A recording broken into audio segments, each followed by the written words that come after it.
برای کشاده اعلان نمودن چمپیونات جمهوری تاجیکستان آید به جدو سخن به پرزیدنت فدراسیون جودوی تاجیکستان محترم اسماعیل محمدزوی.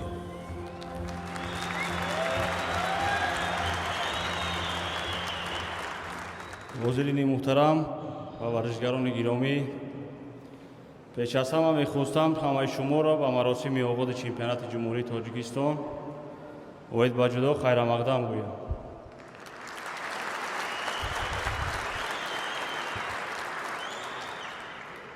در تاریخ بشری مسابقه آید به جدو باری اول سال 1964 در بازی‌های تابستانی المپیک توکیو دایر گشت و بعداً در برنامه همه بازی‌ها وارد کرده شد.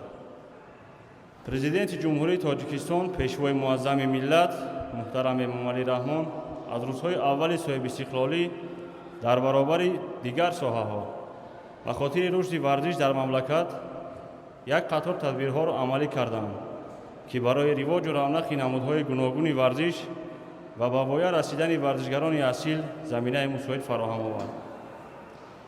یکی از چنین اقدام‌های بزرگ این تأسیس جام پرزیدنت تاجیکستان آید به جدو میباشد که از سال 2013 این جانب همه ساله برگزار می‌گردد. فدراسیون جودوی جمهوری تاجیکستان از سال 2004 فعالیت خود آغاز بخشیده. یکی از اعضای فعال فدراسیون بین‌المللی جودو و اتحاد آسیایی جودو به حساب می‌رود. باعث خوشنودی است که امروزها در سراسر کشور عزیزمان زیاده از 20,000 ورزشکار از روی این نمود گشتنگیری مشق و تمرین می‌نمایند. مورد به ذکر است که محض در دوران صاحب استقلالی کشور ورزشکاران تاجیک در این رشته ورزش اولین راهخط بازی‌های المپیک، اولین مدال بازی‌های آسیا و اولین مدال المپیک را به دست آوردند که برای هر یک شهروند کشورمان مایه افتخار است. با دستگیری به واسطه رئیس شهر دوشنبه محترم رستم امامعلی، مسابقه جهانی گرند پری دوشنبه دوام سالهای 2023 و 2026 در پایتخت مملکت برگزار می‌گردد. حاضرین محترم، رهبریت فدراسیون جودوی تاجیکستان به خاطر رشد من بعده این نمود ورزش اقدام گرفته است که برای مرکزهای جودو در شهرهای دوشنبه، خوجند، کولاب، باختر و خاروق انفراساختار ورزشی معاصر بنیاد نماید. همزمان از آغاز سال 2023 جهت آمادگی و تکمیل دادن مهارت کسبی ورزشکاران تاجیک به کشور متخصصان ژاپنی دعوت کرده شدند. آنها اعضای دسته منتخب کشورمان را طبق معیارهای جوابگوی سطح بین‌المللی و بازی‌های المپیک پاریس 2024 و لس آنجلس 2028 آماده می‌نمایند. این چنین با مقصد ترغیب و تشویق جودو در بین نسل نورست، فدراسیون جودوی تاجیکستان در همکاری با فدراسیون بین‌المللی تصمیم گرفتند که برنامه مخصوصی برگزاری مشغولیت‌ها را آید به جودو در 20 مؤسسه تعلیمی تهیه و عملی نمایند. مسابقات امروزه در برابر معین نمودن بهترین پهلوانان اینچنین بر رشد صنعت گوشتین و فلسفه خودشناسی ورزشکاران خدمت می‌نماید. اینچنین آن به متخصصان ما امکان می‌دهد که آمادگی جسمانی و سطح کسب ورزشکاران امیدبخش را که وطن عزیزمان را در عرصه جهانی معرفی می‌سازند ارزیابی نمایند.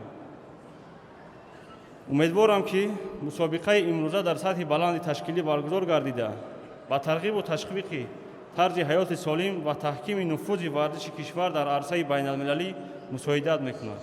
در فرجام سخن با اطمینان کامل اظهار می‌دارم که ورزشکاران مملکت جهت تطبیق با ثمر سیاست خردمندانه پیشوای معظم ملت در سمت رشد ورزش با عزم و اراده قوی زحمت کشیده تاجیکستان عزیزمان را در عرصه بین‌المللی با طور شایسته معرفی کرده پرچم ملی را پرافشان می‌نمایند.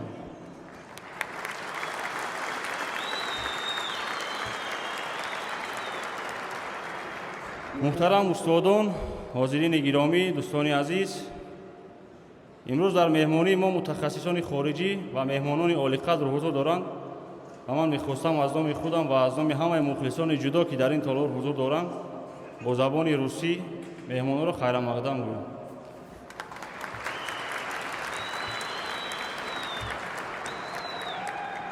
Дамы и господа, дорогие гости, позвольте мне поприветствовать от своего имени, от имени всех любителей дзюдо Таджикистана, наших гостей в этой захватывающей дух обстановке, бескомпромиссной борьбы на татами.